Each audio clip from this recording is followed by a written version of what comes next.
are facing south. But here's a little tip for you. Most New Yorkers, we usually would not say that. We much more typically say that we're on the downtown end of Manhattan facing downtown. And this is because uptown and downtown are directions in Manhattan. And that can be important to know. For instance, we do not have northbound or southbound subway trains. Now, we have uptown and downtown London, and that's how they're labeled down there, so it can be good to know who they go. However you say it, it's a great place to be. We have New York Harbor stretching out behind me in all its glory. We have the East River on this side. We have the Hudson on the other. They're right between the two. Here we are on the island of Manhattan, probably the coolest island there is.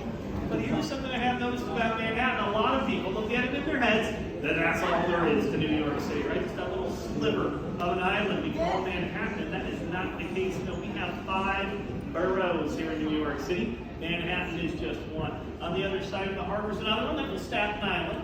I think Staten Island is one people forget about the most, despite the fact it's actually quite large. It stretches from that bridge way off in the distance all the way over to that next bay over, which we call Newark Bay. It's over twice the size of Manhattan. For the reason, Pwede lang pala din na Governor's Island. instead of Staten Island, when we think about New York City, is pretty fair too. And all that extra space, less than a third the people live out in Staten Island that live in Manhattan. Right? Now, basically the opposite of Staten Island's on the other side of the East River in that regard. That's Brooklyn. More people live in Brooklyn than any of the other boroughs. As a matter of fact, if you took Brooklyn, broke it off, made it its own separate city, it would be the 3rd largest city in the United States of America. Believe it or not, more people live out there in Brooklyn than in the entire city of Chicago. And Chicago is not exactly a small town. Look at Queens. Queens wraps around Brooklyn. You can actually see a little bit of Queens behind Brooklyn there. There's Jamaica Bay behind that little sliver of land is the Rockaways. That's still Queens, but Queens wraps around Brooklyn, and it's huge. That's why we put all our really big things out there, like both of our airports are out there in Queens. There's also really fun things out there, like the Billie Jean King Tennis Center, which are also pretty huge.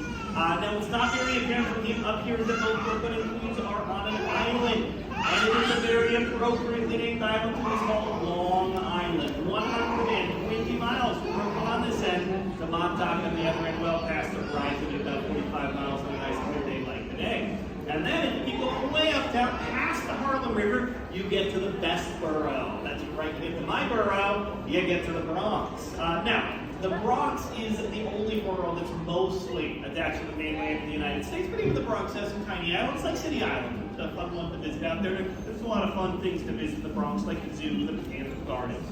And then, you might have noticed, I have, pardon me, I've gone through all 5 of my boroughs here in New York City, yet I haven't mentioned anything over here on the other side of the Hudson River. And that's because that's not part of the city. In fact, that's not even part of the state. That's New Jersey out there. And right on the other side of the Hudson River here, we have the Jersey City, right? Jersey City is a big clump of skyscrapers. Some people think that's no part of New York City because of all those skyscrapers.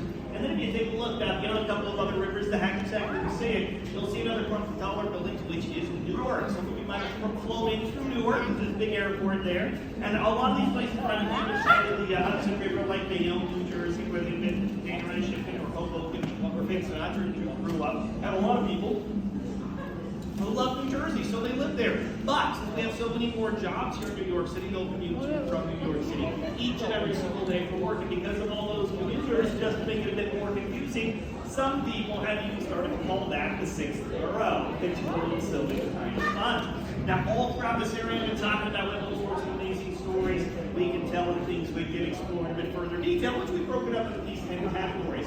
And I'm going to let you choose which category I will be talking about. And I can talk about anything you like, getting around town, the New York City history, or maybe you're more interested in urban villages, kids in the city, or urban parks. What do you say? Any of these topics sound interesting? Let's shout one out. Anything you like? History, that's a good one. Because New York City is chock full of history, and it's a pretty tight timetable when you really think about it, right? We've been a city for less than 400 years. Other cities throughout the globe have thousands of years of history, but I think ours is just as exciting. In no small part because we do have a tendency to attract dreamers to this city with the promise of opportunity. And these dreamers will take great risks that shapes our city. And it creates an energy that attracts even more dreamers. There are a lot of great things I can talk about when it comes to our history. But one thing I do love to talk about is one of our most famous works of art here in New York City. That is the Statue of Liberty. And you can see, of course, the Statue of Liberty right behind me over here. And it is a huge statue. It's about 305 feet from the base of the pedestal to the tip of the torch. And the Statue of Liberty was a gift from France. So we didn't have to pay a single penny for this amazing and colossal work of art. There was a couple of reasons the French wanted to give us a giant statue. One was just a nice gesture of international brotherhood. That's always nice to see. Another one had to do with what was going on in the United States at the time. We had